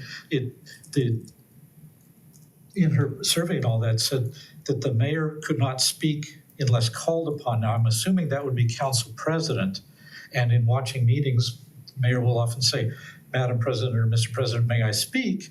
And then given permission to, but if it's a question of then the council president will say, no, you may not speak, I mean, we can give them that authority, but that's, what is that accomplishing? He already has that authority. The Yes, president of exactly. council already has that authority. Exactly. The president of council controls the agenda, Exactly. and the president of council could restrict the mayor to speaking only during certain parts of the meeting. Absolutely, Just, yeah, yeah. so that's already there, and I don't think Ohio law will allow us to say the mayor cannot be in the room. No, it's in the charter that the mayor can come to the meeting. Well, Yes, it's in the charter absolutely, that the mayor may participate. Yes, exactly, but some of the survey questions answers seem to get to the point of only by invitation can the mayor attend city council meetings. I don't, see, that's where it gets a little bit like, I think she was referring to instances in which the committee of the whole might be discussing what Councilor Russell considers to be city council decisions, and that the mayor shouldn't have a voice in those decisions. That seemed to be what she was saying. yeah, and I'm not sure in the committee of the whole if, again, the council chair is the presider and can refuse the mayor the opportunity to speak if the chair decides so. Do we know that? Well, I think she was going beyond that to saying the mayor shouldn't be in the room. Exactly, but Oh, that it's would, committee of the whole? yes, Well, yeah. in some cases, so Yes. she said if they were discussing, for instance, filling a vacancy on city council, or if they were discussing appointments to a commission, if council is making appointments, is there a role for the mayor to be Well, I'm involved in that? not sure, we should maybe clarify that, because I think the only instance that the only specific instance she raised was in the interviews for Yes. the city Right, council right. slot, and I think for this commission. And I quite frankly I thought it was jaw-dropping that the mayor was in the interviews, Well, because it's a council function. It's strictly a council function, to fill a council vacancy. I was interviewed via Zoom. No, I'm talking about for I can't remember but for the council, Uh-huh, city council, is charged with filling its own Right, vacancy. right. And when I applied and I came to the interview and the mayor was there, Yeah, and that's the only specific place she said the mayor should not be, as far as I can recall. But since in the charter currently, if the council deadlocks on filling a vacancy, the mayor makes the appointment, it seems to me it's important that the mayor should be at those interviews, because otherwise then the mayor is operating out of a vacuum. How, if the charter invests the mayor with breaking a deadlock to fill a vacancy on the council, then the mayor has to have some knowledge of the candidates, otherwise I Right. think that makes I sense. agree with that. Now, if maybe Lee can fill me in, if the council wants to go into executive session, can they bar the mayor from attending? Was that what I don't remember if the last round of council vacancy interviews were No, executive session. No, interviews were, but deliberations were. But what I'm trying to say is, does the council, if they go into, if they want to talk about personnel, do they have the authority in executive session to say that the mayor must leave the room? I don't know the answer to She that. spoke to it in the I would think survey. that they would actually. See that, I mean, because if it's important to some councilors that the mayor should not be part of a discussion, then the council would have to go into executive session if that excludes the mayor. But there are strict constraints on when you can go into, you can't just do it, randomly. I mean, You can for personnel decisions. Exactly, but if we're trying to answer her concerns, then we have to say what are the legal structures, is the word, around, when can the mayor participate and under what terms? And Linda, you're saying that there are the terms, the council president determines how much or little the mayor participates. That's part of it. The mayor can't be forbidden to be in the room at a council meeting. We assume not at a committee of the whole either, because those are open meetings, but executive session may be their only recourse to excluding the mayor. We should know the answer to that. Well, somebody should, yeah. Homework assignment for Lee.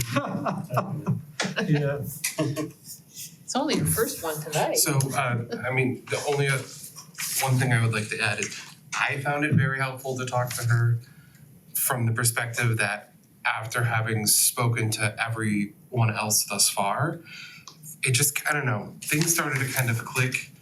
And I'm not sure if, Roland, when you brought up the budget, but the gray areas, it started to make a little bit more sense on the feelings of confusion. Because I don't know about you, but I'm not interested in fixing anything that they have to say just because they say it. It's more, are there trends? Is there overarching? And the only way I need to do that is to let people speak and get where they need to go.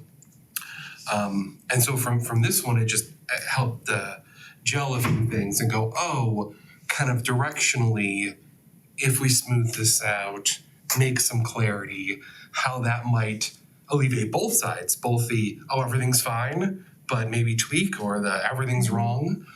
And so I found it valuable personally. I also think that we have had, in some of our discussions with city council members, some have gone longer than others. In part because the person speaking to us had more to say. We allowed people 45 minutes. You know, we originally talked about a half hour, and I think it became apparent pretty quickly that that wasn't really long enough. So I started scheduling people more for 45 minutes. And I think we did hit at least 45 minutes with some other folks. You know, at the risk of seeming silly, I guess my whole reaction to everything is that in the tenure from the beginning of this new form of government, the mayor has found his voice and his role, and I would say just in general, the city council has yet to find its voice, its role, its place. And I think that makes sense, it makes logical sense, very logical sense. Yeah. And part of this is just the way new forms of government, it's certainly logical that the administrative branch of a government would gel before the legislative branch.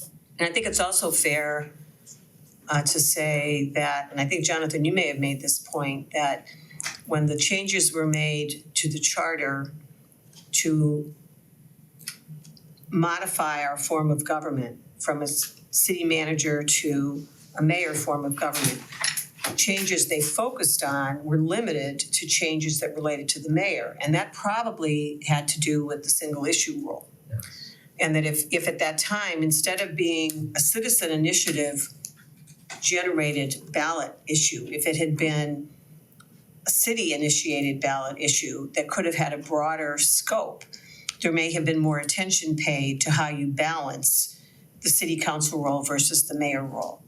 So I think that it's understandable how we got to where we got.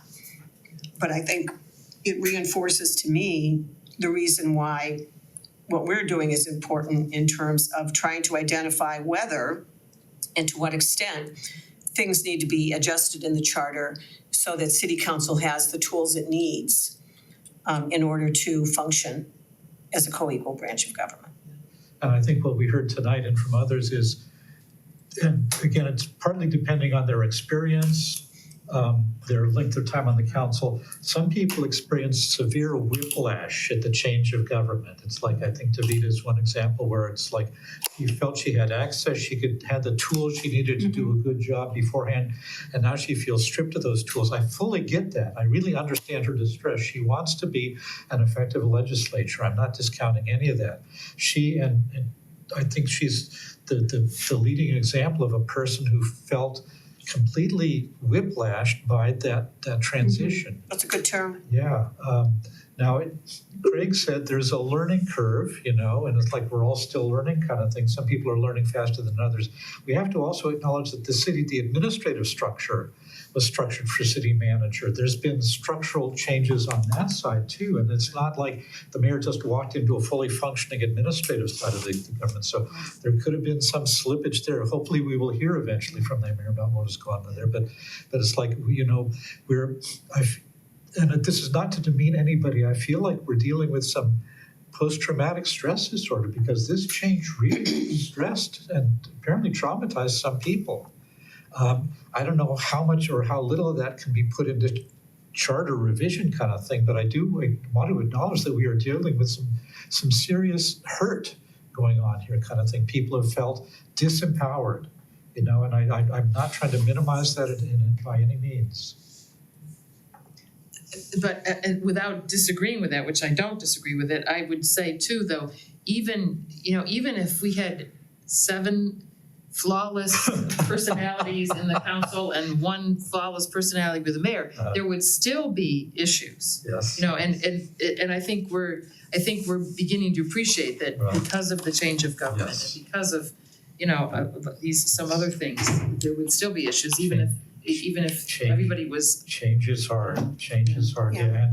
And as Linda said, the fact that it was because it was initiative, it was only mayoral changes. They couldn't fix some of the other things, and that's And that's, again, our task kind of stuff, but it's finding out, and I think the plus and minus comments, as Jonathan said, they're all pretty much lining up, they all really line up on communication, transparency, authority. Do we have the authority to do this or not? Blah, blah, blah kind of thing. So they are in line. It's sort of like a shallow end of the pool down to the piranha tank kind of thing. You're good with those metaphors. I try to keep it light when I'm not being nasty. So any other comments on that part of our discussion tonight? We can move to a couple other quick things before we. Well, just that in future interviews, we should let them go, I we was should let them concerned. go as long as they Oh, want, okay, yeah. Well, We haven't shut Especially anybody there. off. Yeah. Well, she had mentioned at 7:00, so I was worried about her getting to someplace. We haven't shut anybody down. No. Who still had things to say. But we've usually said, well, I see it's, about your time, 3 points, do you have any points you want to let make up? And we didn't do that this time, that's okay. Well, and when we stacked people too, I've noticed the first one is a little bit more pressured and the second one might go a little longer. Especially if the second one Yeah. walks into the room. So I. Oh, yeah, that was, Whoa, yeah. So I think I Lynn's wonder if point we should about, have asked Melody to leave. Well, they're no, it's public. meetings. I mean, Yeah, I guess it is Public meetings. they can always watch the video. If I were Janine, Wanna I say would like something, that. Janice? Oh, no, I was gonna say, I think that moving to 45 was a good call on your end, because then either we have a buffer. Yeah. Or it allows them the room. So Lee brought us the ordinance that was used to pass the charter amendments. So this is that long sought compare that we had been looking for that shows us for the provisions that were changed in the ballot initiative, this is what they changed. So we can look at that. This is what they changed from the pre-2019. So in other words, when the ballot issue was presented to city council to implement an elected mayor, these are the precise changes that were made. So we can review that and see more clearly what was done in that case. Secondly, This was the enacted ballot measure. Yeah, So this was everything verbatim, okay. this is what created the current charter. Okay, now there were some additional except for the- changes yeah. made subsequently. Yes, yeah. That there was the change for the city clerk, and I'm not sure if there was anything else. Vacancies, council vacancies. Vacancies, yeah, they changed as to vacancies and they changed as to council hiring their clerk. So we had the elected mayor changes, and then we had those other two changes. So So this- Jonathan Sorry, go ahead. Jonathan very kindly offered to take our annotated copy of the 2019 proposals and to go back to our minutes and annotate the first part. Isn't he a wonderful guy? So he's gonna do that. He's gonna do that. Do you like And dark chocolate? Yes, and I actually enjoy this stuff, so. Wow. good for That's you. wonderful, Yeah. wonderful. So that will be a big help as we move forward with trying to put together things that we want to actually put in proposals. That is great. I also sent out to all of you the an updated work plan, which I sent to you very late. So I'm sure none of you saw it before you came tonight, but we can look at that at our meeting later this week. Oh, we're not gonna do it tonight? Well, we only have 10 minutes. Oh. And it'd be I I so- didn't give Lee enough time to make copies of that for Copies people. of them for Wednesday. Yeah. So we'll do that Wednesday, Yes, the regular and meeting. we'll talk about the buckets on Wednesday. Yeah. And then hopefully we'll also have some time to go back to our review of the current charter. Yeah. We do have Jim Petrus scheduled to speak to us, This Wednesday. On Beginning- Wednesday. Right. Beginning of. yes, All right. yes. Another action-packed meeting. Yeah, and I don't know, I mean, I did respond to Councilor Maddox that if he could attend that meeting, fine, and otherwise we would send him some other choices. So I sent you all another doodle poll with some additional days and times for additional meetings. And I'm sorry to have to do that, but I don't know how else we're gonna get done if we don't do that. I reached out to mayors from Shaker Heights, South Euclid, and Lakewood. I sent them all emails today. So hopefully I'll hear back from them in the next couple of days and we'll get a meeting scheduled with all of them in one fell swoop. And then you were gonna contact the ranked choice voting person. Stuff I will by Wednesday. Did we get a survey from Jim Petrus? I don't think we have that yet. I will follow up with him. So, and Tony Maddox still hasn't sent a survey yet? No, but he said he's going to. Okay. And then we need surveys back from those two and the mayor? Correct. Is that the last? I Okay. believe so, yes. Yeah. Okay, so, yeah, Petrus Maddox, the mayor. for survey wise, yeah. Right. Yeah, surveys. Yeah, so they've all said they're doing one. But we don't have them yet. So hopefully we'll have Jim's tomorrow, and I did mention to Counselor Maddox that we find it's helpful if we could have it a couple days. You know, between the doodle polls and the surveys and all the contacts you're doing, Linda, and we really appreciate it. I mean, sort of like what Davida was saying about all these extra meetings we're having to attend. It's like, and she's getting, pennies for that, and Linda's getting nothing, so I really Oh, appreciate but I all just, I do it for the glory. yeah, that's it. But we're all putting in time, and I hope people think it's valuable time, but it's there just is no way to avoid having some meetings. Now, the one thing that we didn't get to tonight that we had wanted to get to was talking about the draft message for the Google thing. We don't have copies of that though, do we? I didn't print it. We did have them from last time, if everybody kept their papers. Maybe I did print. Roland had some comments and I had a couple little comments, but maybe we should do that at our next meeting as well and try to finish it up. I actually had a quick question. So Lee, you mentioned we can't edit a document together so I just want to get my head around this. Yeah, The reason I'm just like, how does anybody get any work done? I mean, a couple of you outside the meeting get together, work on a document, but if it's being circulated to all the members, I don't want it to have a lot of changes. Decisions could be being made or whatnot. Yeah, Okay, So I we have gotcha. to make the decisions in here. Yeah, Well, and discuss it in here. yeah. But if, 2 or 3 of you got together, worked on a document through email back and forth, made revisions to it, and then uploaded the final product of what you came up with to Dropbox for the group to discuss at the next meeting, that would work fine. You think so? Because Mr. Hanna seemed to think that would also be subject to open meeting law. When I was suggesting like a work group to work on some language, he said you're gonna have to do it open meeting style, even under a quorum, because we were working towards something that this committee would. Talking about subcommittees, I think I think his advice was something, well, I wasn't there for it, but a subcommittee would also have to follow open meetings. Yeah, it A was. little work group would be okay. I mean, I'd rather go with your stuff because as Jonathan says, how are we ever gonna get anything done? Well, let me make sure I'm not contradicting something positive.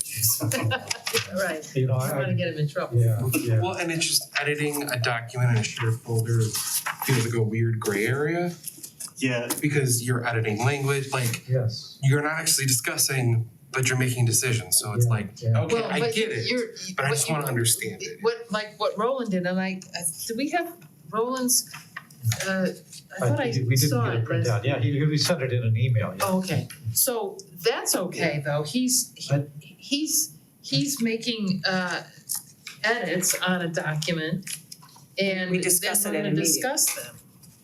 Well, I don't know, because at the last meeting when I asked Lee about that, I said, I don't think we can send our edits around outside of a meeting.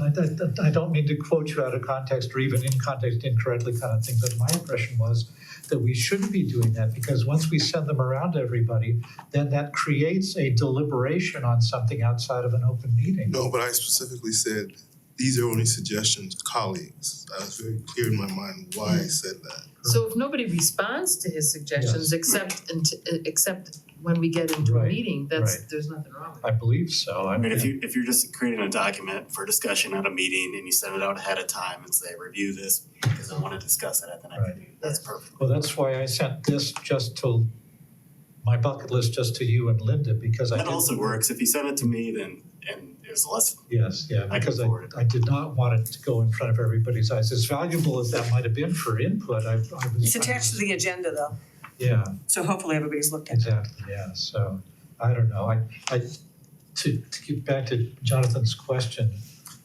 I think we all have suggestions for rewrites on this next kind of thing. I don't know how to do that. I don't want to tear it apart, with the rewrites kind of thing, but I think it needs to be condensed. Yeah, but I mean, the thing I was getting is if we have to, I'm just curious on how we bring them to the meeting. Do we have to discuss it at the meeting? Because it feels like that could take about an hour for no reason. Yeah. Yeah. But I also get we can't make decisions. So I'm just trying to figure out that balance of, Yeah. wow, that's a waste of time. Or is But it? we'll kind of figure it out. I mean, I Yeah. think it's, Yeah. I think the other comment I would make is that, I made some I did a different version of this for purposes of what we would post. This is, Guy was writing for purposes of a voicemail. Mhm. Yes. And I revised it for purposes of something that we would put in the newsletter or we might post on Facebook or however we want to share information. So different purpose, different writing. But when I did give a couple comments to what Roland did, which was commenting on what Guy did, and I was trying very hard to just not do a total rewrite, we can't let the perfect get in the way of the good. All we're trying to do is leave a voicemail. Yes, And all we're trying to do is give people notice of a meeting. So it doesn't have to be 15 drafts and perfect. Right. Our amendments have to be Yeah. pretty darn Yeah, perfect. let's save that stuff. But this, yeah, this does not have to be perfect, it just has to be informative. right, So, But we can't have something misleading or wrong or. well, yeah, correct, yeah. okay. Anything else for tonight? I wonder if, to put more on you, but I wonder if the agenda, if you gave time limits, so we will be a little bit more focused, say, outgoing message, 10 minutes and just stop, we don't have to take all 10 minutes, but at least we'll have some sort of external constraint on, trying to be more effective at meetings because some of us get into it. We can try that. If it wouldn't make too much work for you. No, it's okay. Okay, we can do that for future. Anything else? We could see if it works. If it helps, fine. If not, then there's no need to make more work for you out of creating the agenda. Yeah, so we'll do that for future agendas. Anybody have anything At else? least that way, the balance of the agenda items will be in place, It's like structure. 10 minutes. It's structure.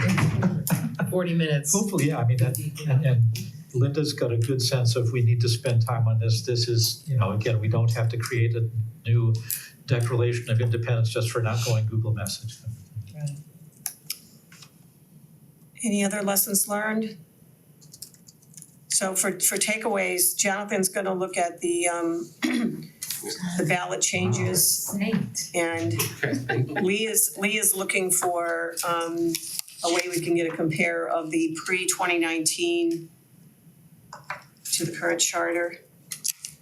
And we're trying to chase that down.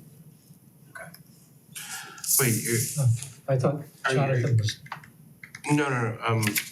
You are looking at the annotated version of the 2019 charter Yes. to, at the beginning of it, annotated from the minutes to reflect our discussion, because starting with October 18th, we were doing that in our meeting. Yes. But what Lee is looking for is, we had talked about having a compare of what the charter looked like before the 2019 charter proposals and the elected mayor changes to what it is today. And Right. that's been elusive, but we haven't given up. Three completely different documents. right. Yeah, Okay. well, so for Lee, isn't the red line version we were looking at, that showed the charter as it existed before the proposed 2019 amendments that never took place? You would add like a third panel to the current charter, is that what we're talking about? Well, unfortunately, what happened is that the elected mayor people, the amendments were made on the Correct. the pre-changed ones, and then the 2019 amendments were on the pre-change, so they're both amending Yeah, so what I think I could an do earlier document. is take that red line we have, the proposed 2017-2019, reject all the changes in it. No, but okay. Do you actually have it on track changes? Cause those are embedded. Oh, they're not. No, they're not track changes. This is why we love track changes, by the way. I'm just gonna hit that again. Yeah. Yeah, I like track changes too, just so you know. Because you can do that. Yeah. You can hide Okay. them. So I'll have to find a pre. Or just manually edit the one, which hell I might do, I don't know. I think Westlaw allows you to do a compare between two documents. I'm not quite understanding, but I appreciate whatever work you're doing. I just don't mean you to make. It will let you take the pre-2018 charter and compare it to today's charter on Westlaw? I think that is one of the new features of Westlaw Edge. Oh, fabulous. At least Check it out. you can put in two documents and it'll spot every change. Okay, Every difference between the two. okay. But I haven't used it in a while. Motion to adjourn? So I have a motion to adjourn. Second. All in favor? Aye. Any opposed? Thank you all very much. We are adjourned. Back on Wednesday.